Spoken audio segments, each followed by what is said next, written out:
Dengue নিয়ন্ত্রণে হাসপাতালের বহির্বিভাগে যে ডেঙ্গু রোগী চিকিৎসা নেয় তার তথ্য দিতে স্বাস্থ্য মন্ত্রণালয়ের প্রতি আহ্বান জানিয়েছেন ঢাকা দক্ষিণ সিটি কর্পোরেশনের মেয়র শেখ ফজলে নূর তাপস।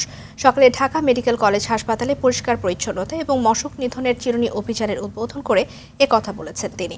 ডেঙ্গু প্রতিরোধে ১ জুলাই থেকে নিয়ন্ত্রণ কক্ষ চালু করা হবে।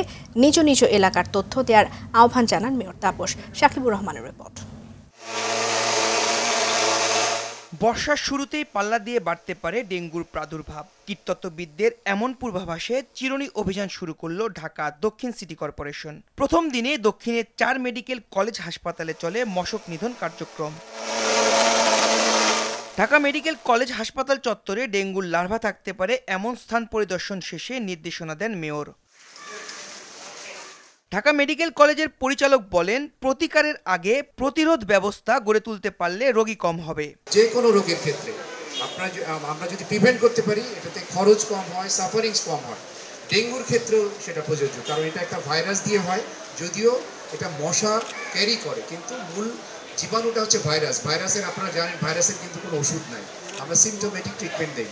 কাজেই রোগ একবার হয়ে গেলে তার ফলাফল যে কি হবে এটা কিন্তু আমরা জানি না।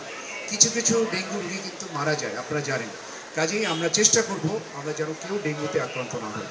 এখন পর্যন্ত ঢাকা, আমি বলবো যে আমার হাসপাতালে স্ট্যাটিস্টিক্স দিয়ে যে আমাদের ডেঙ্গু রোগীর সংখ্যা খুবই নগণ্য, কিন্তু এটাতে আমরা খুশি থাকতে চাই না। আমরা এই অবস্থা যেন ধরে রাখতে পারি, সেজন্য আমাদের সবাইকে কাজ করতে হবে। মেয়র জানান, হাসপাতাল, থানা, শিক্ষা প্রতিষ্ঠান, সরকারি কার্যালয়ে চিরুনি অভিযানের পর লার্ভা পাওয়া গেলে ব্যবস্থা নেওয়া হবে। গাফিলতি, অবহেলা বা সঠিকভাবে চিকিৎসা না পাওয়ার কারণে যদি সেই রোগীটা মৃত্যুবরণ করে, ক্ষোভের সঞ্চার কিন্তু সেখানেই, কষ্টের কথাটা কিন্তু সেখানেই। তো সেই জায়গাটায় আমরা মনে করি যে দায়িত্বশীল কর্তৃপক্ষ আরও দায়িত্বশীল ভূমিকা পালন করবে। আমাদেরকে যে তথ্য দেয়া হয় সেই তথ্যটা আরও সঠিক তথ্য আমাদেরকে দিতে হবে। প্রথম হলো যে যারা রোগী হিসেবে হাসপাতালে ভর্তি হচ্ছে তাদের সঠিক তথ্য। দ্বিতীয় হলো যারা আমরা গত বারগুলোতে লক্ষ্য করেছি যে যারা বহির্বিভাগে এসে চিকিৎসা নিয়ে যাচ্ছে তাদের তথ্যটা আমরা পাচ্ছি না।